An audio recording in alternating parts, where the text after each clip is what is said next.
Hello students, very good morning all of you.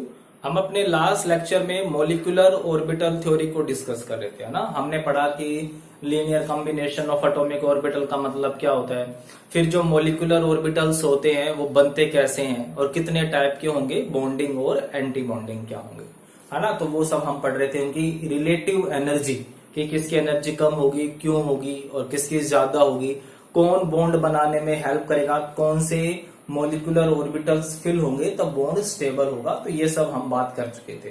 तो आज हम बात करते हैं कंडीशन फॉर कॉम्बिनेशन। हमने ये तो पढ़ लिया कि भाई एटॉमिक ऑर्बिटल्स जब लीनियरली कंबाइन होंगे, जो मतलब कि जब उनका जो उनके वेव फंक्शंस हैं वो इन फेज और आउट ऑफ फेज होंगे तब बॉन्डिंग और anti bonding respectively molecular orbitals बनते हैं, है ना। कि जब दोनों सेम फेज में होंगे तब कॉम्बिनेशन हो जाएगा, एडिशन हो जाएगा और बॉन्डिंग ऑर्बिटल्स बन जाएंगे। जब उन दोनों के बीच का जो एंगल होगा वो सेम नहीं होगा तो कहीं ना कहीं सब्ट्रैक्ट करेंगे, एक दूसरे को कैंसिल आउट करेंगे, इलेक्ट्रॉन डेंसिटी डिक्रीज होगी और वो क्या बन जाएगा, अनफेवरेबल सी कंडीशन हो जाएगी, मतलब एंटी बॉन्डिंग। तो आज हम बात कर रहे हैं कि भाई ये हो गया कि एडिशन होगा, सब्ट्रैक्शन होगा, बट किनका एडिशन होगा, उन दो ऑर्बिटल्स में किनका एडिशन होगा। क्या ये हो सकता है कि एक एस हो एक पी हो, या एक 1s हो एक 2s हो, तो किस तरीके की कॉम्बिनेशन होगी वो चीज हमने यहाँ पर देखनी है। तो दूसरी चीज दिमाग में रखना कि हमारे पास जो सिलेबस है उसमें हमने सिर्फ कौन से कंपाउंड पढ़ने हैं, homonuclear diatomic molecule. Homonuclear का मतलब कि दोनों सेम होंगे, डाई एटॉमिक का मतलब एटोमिसिटी 2 होगी, लाइक H2 Cl2 N2। इस तरीके के हमने इनके ऊपर फोकस करना है, ठीक है। तो जो कंडीशन है, फर्स्ट कंडीशन क्या कहता है कि the combining atomic orbitals, the combining atomic orbitals must have comparable energy, comparable और similar energy। मतलब कि जो बॉन्ड बनाएंगे उन बॉन्डिंग में के केस में क्या होगा, जो एटॉमिक ऑर्बिटल्स होंगे इनकी एनर्जी लगभग एक जैसी होनी चाहिए, ज्यादा डिफरेंस नहीं होना चाहिए। फिर से हम किसकी बात कर रहे हैं, होमोन्यूक्लियर एटॉमिक मॉलिक्यूल्स की। तो for homonuclear diatomic molecule, ठीक है, हमें मेन फोकस इसके ऊपर करना है। 1s ऑर्बिटल कैन ओवरलैप या कैन कंबाइन विद 1s, ठीक है। 2s can combine with 2s,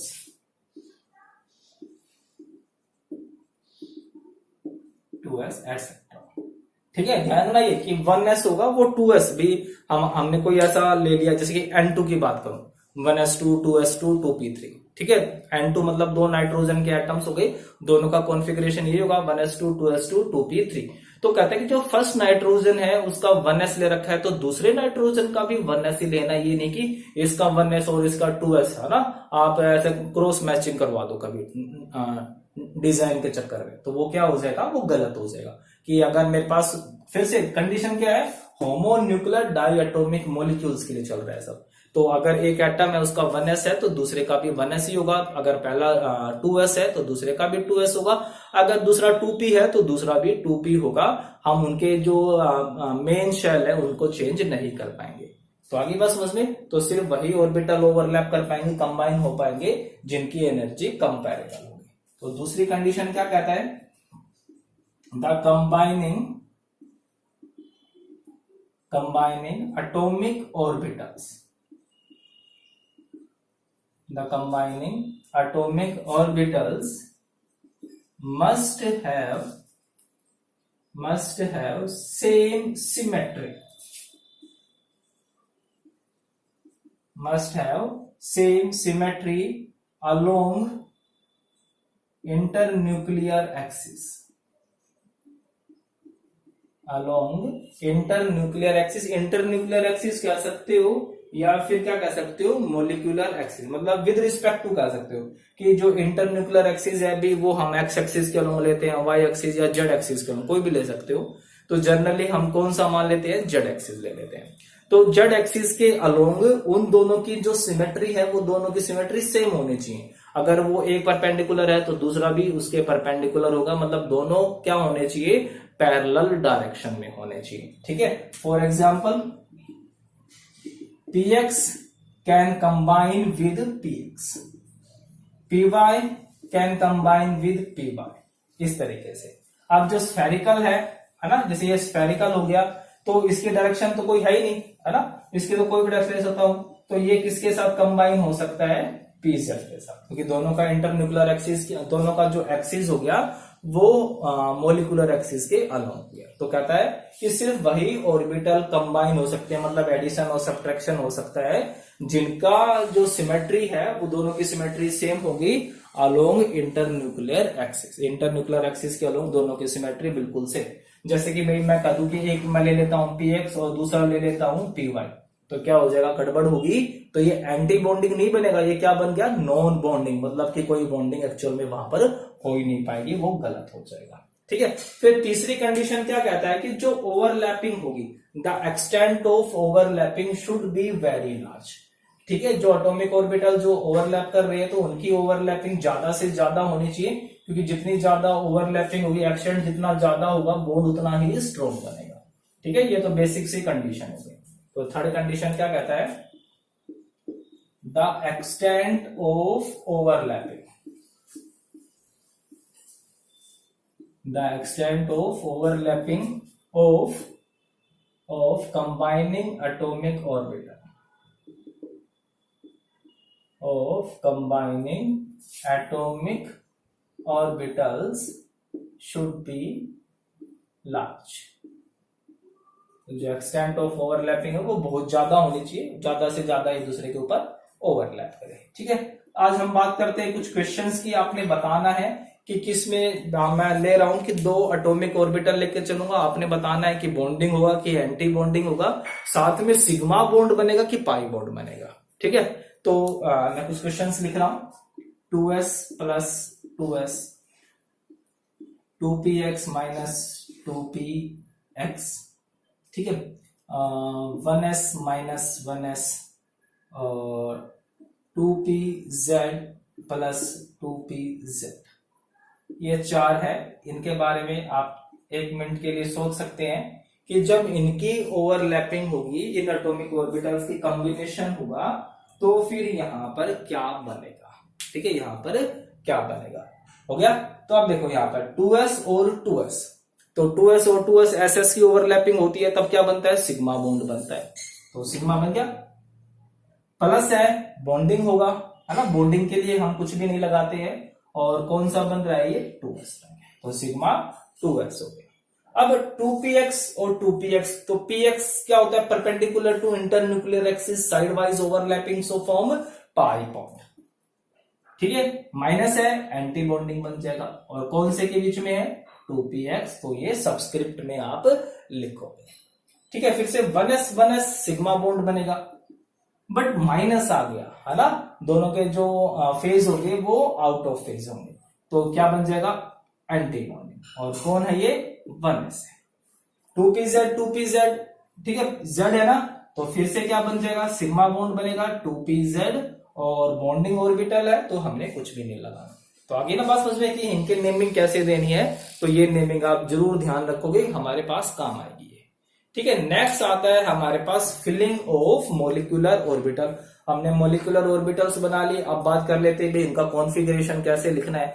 तो जैसे हमने एटॉमिक ऑर्बिटल के लिए कॉन्फ़िगरेशन पढ़े थे, रूल्स पढ़े थे, बिल्कुल वही रूल यहां पर भी होंगे। ठीक है, सेम रूल है। कौन कौन से रूल थे, Aufbau principle, Hund's rule of multiplicity and Pauli exclusion principle, तो बिल्कुल सेम वो के वो है। ठीक है, तो इलेक्ट्रॉनिक कॉन्फ़िगरेशन कह सकते हो आप इसको, electronic configuration of molecular orbitals.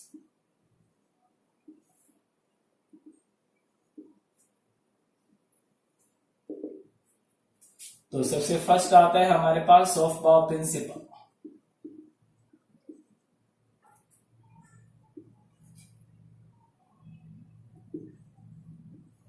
तो हॉफबाउ एक जर्मन लैंग्वेज का वर्ड है, जिसका मतलब बिल्डअप होता है, बनना होता है, साइंटिस्ट का नाम नहीं है। तो होफबाउ प्रिंसिपल हमें ये बताता है कि हमें जो इलेक्ट्रॉन्स की फिलिंग करनी होती है वो इंक्रीजिंग ऑर्डर ऑफ एनर्जी होगी, और उन ऑर्बिटल्स का जो इंक्रीजिंग ऑर्डर होगा वो कैसा होगा। ठीक है, तो अब इसमें जो इंक्रीजिंग ऑर्डर है वो स्पेक्ट्रोस्कोपी मेथड से लिया गया है, जो हमारे लेवल से बहुत आगे है।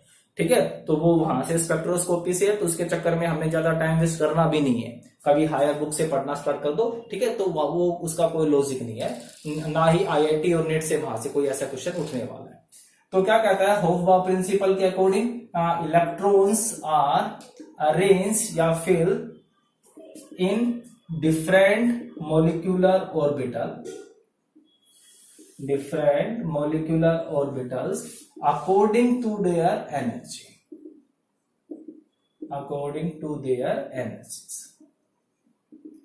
है ना, मतलब कि इंक्रीजिंग ऑर्डर ऑफ एनर्जी में वो फिल होगा। तो हमारे पास सबसे पहले हम बात कर लेते हैं four light elements. Light elements का मतलब क्या होगा, अप टू नाइट्रोजन तक के लिए हम बात करेंगे। तो अप टू नाइट्रोजन तक के लिए सबसे पहले जो इलेक्ट्रॉन जाएगा वो किसमें जाएगा, सिग्मा 1s के अंदर जाएगा। ठीक है, फिर उसके बाद सिग्मा स्टार 1s, फिर सिग्मा 2s, फिर सिग्मा स्टार 2s। आप समझिए ना सिग्मा, क्योंकि यहां पर क्या हुआ, 2s का ओवरलैपिंग हुआ, तो दो molecular orbital, one is bonding, second is anti bonding. Next होगा पाई 2px एंड पाई 2py, दोनों की एनर्जी इक्वल होगी। ठीक है, दोनों डीजनरेट ऑर्बिटल्स हो गए। फिर उसके बाद सिग्मा 2pz, फिर उसके बाद pi star 2px is equal to pi star 2py और सिग्मा स्टार 2pz। तो ये हो गया एनर्जी का इंक्रीजिंग ऑर्डर, मतलब कि सबसे पहले इलेक्ट्रॉन किसमें फिल होगा, सिग्मा 1s में, फिर सिग्मा स्टार 1s में, फिर सिग्मा 2s में, फिर सिग्मा स्टार 2s में। इस तरीके से इंक्रीजिंग ऑर्डर ऑफ एनर्जी में हो जाएंगे। ठीक है, फिर अगर मैं बात करूं for heavier elements,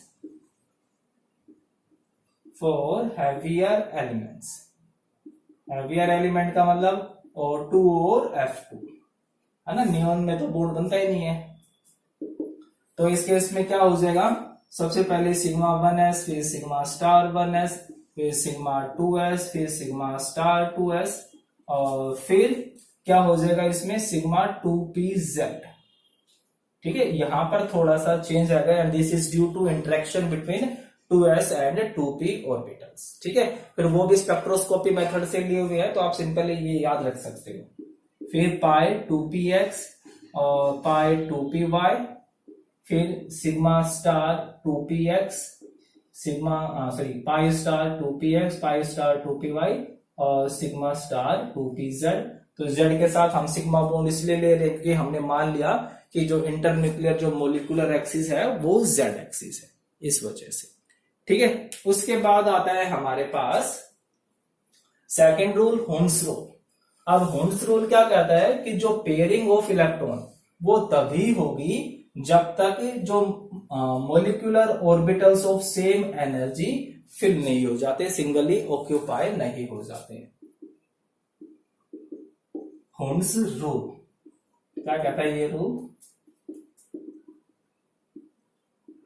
according to this rule electrons are paired only when the orbitals of same energy, मतलब डीजनरेट ऑर्बिटल भी मैं बोल सकता हूं, आर सिंगली ऑक्यूपाइड। ठीक है, जब तक जो ऑर्बिटल है जिनकी एनर्जी क्या होगी, सेम होगी, जब तक वो सिंगल ऑक्यूपाई नहीं हो जाते तब तक उनमें पेयरिंग नहीं होगी। Electrons are paired only when, तभी पेयर हो सकते हैं जब तक same energy orbital singly occupied नहीं हो जाते। तो बिल्कुल सेम था। नेक्स्ट है हमारे पास पाउली एक्सक्लूजन प्रिंसिपल। तो पाउली एक्सक्लूजन प्रिंसिपल क्या कहता है कि ए molecular orbital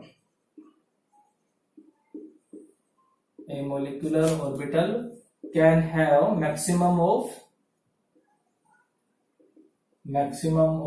2 electrons with opposite spin. ठीक है, कोई भी है उसके पास मैक्सिमम 2 इलेक्ट्रॉन ही हो सकते हैं और उनकी स्पिन भी क्या होनी चाहिए, अपोजिट स्पिन होनी चाहिए। तो इसका मतलब क्या होगा कि जितने भी रूल्स है वो सारे के सारे रूल्स पहले वाले ही है, कोई भी चेंज नहीं है। ठीक है, तो ये हो गया हमारे पास इलेक्ट्रॉनिक कॉन्फ़िगरेशन। अब हम बात करेंगे एनर्जी लेवल डायग्राम। ठीक है, तो हम किसकी बात करेंगे, एनर्जी लेवल डायग्राम।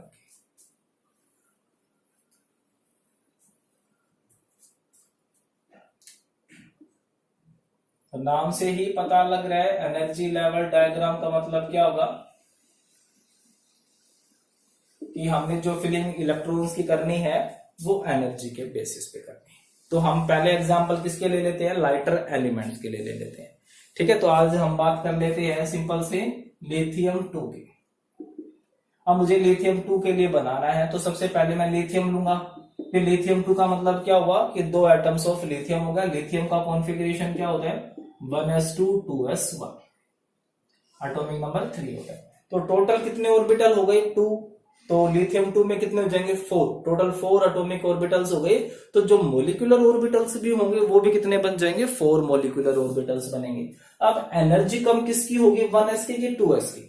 सिंपल सी बात है, 1s की कम होगी ना, न्यूक्लियस की जितना नजदीक होता है एनर्जी उतनी कम, न्यूक्लियस से दूर जाते जाएंगे एनर्जी भरेगी। तो जिसकी एनर्जी कम होगी वो नीचे लिखा जाएगा, ये चीज आप ध्यान में रखोगे। तो मैं नीचे किसको लिखूंगा, 1s को लिखूंगा। 1s2 हो गया। अब ये फर्स्ट लिथियम हो गया और ये दूसरा लिथियम। अब आप ध्यान में रखोगे, कोशिश ये करोगे जब आप नोटबुक में बनाओगे तो ये दोनों के दोनों जो लेवल होंगे ऑर्बिटल्स के वो सेम होने चाहिए। ठीक है, वो सेम बिल्कुल लगभग इक्वल होना चाहिए जब आप नोटबुक में बनाओ। तो इसका ध्यान रखना, क्योंकि अगर थोड़े से भी अगर आपने ऊपर नीचे कर दिया तो इसका मतलब ये होगा कि दोनों की एनर्जी अलग अलग होगी। ठीक है, तो नोटबुक में इजीली बना सकते हो आप। अब हमें पता है कि जब वो दोनों के दोनों डायरेक्टली ऐड होंगे तब उनकी एनर्जी कम हो जाएगी और वो क्या बना लेगा, बॉन्डिंग मोलिकुलर ऑर्बिटल। ठीक है, एडिशन भी हो सकता है और सब्ट्रैक्शन भी हो सकता है। तो 1s के हो गए तो 2 ऑर्बिटल बनेंगे, कौन सा, sigma 1s and sigma star 1s हो गया। कितने इलेक्ट्रॉन होंगे, 1s2 लिखा हुआ है, 1s2 लिखा हुआ है। टोटल 4 इलेक्ट्रॉन्स फिलअप करने हैं। होफबाउ के अकॉर्डिंग इलेक्ट्रॉन फिलअप कहां से स्टार्ट होंगे, लोअर एनर्जी से। तो लोअर एनर्जी 1s हो गया। एक ऑर्बिटल में according to Pauli 2 electron maximum, जो बच गए वो ऊपर। तो कॉन्फ़िगरेशन क्या हो गया, sigma 1s2 sigma star 1s2, 1s के सुपरस्क्रिप्ट में मैं लिख दूंगा। हो गया। अब इसके बाद किसका नंबर आएगा, 2s का नंबर आ जाएगा। ठीक है, तो मैं 2s लिख देता हूं इसके ऊपर। ठीक है, तो ध्यान क्या रखना है, लगभग दोनों बिल्कुल सेम लेवल पे ही आप लिखोगे। तो 2s1 2s1। ठीक है, आप इनको बॉक्स की फॉर्म में बना सकते हो या फिर ऐसे भी लिख सकते हो, कोई दिक्कत वाली बात नहीं है, जैसा भी आप लिखना चाहो। तो एस में कितने इलेक्ट्रॉन होंगे, सिंपल 1 इलेक्ट्रॉन है, तो दोनों के दोनों क्या हो जाएंगे, पेयर्ड हो जाएंगे। हाँ,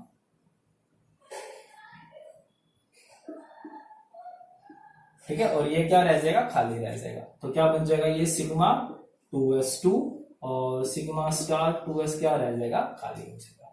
तो इस तरीके से क्या हो गया हमारे पास कॉन्फ़िगरेशन लिथियम 2 का, sigma 1s2 sigma star 1s2 और सिग्मा 2s2।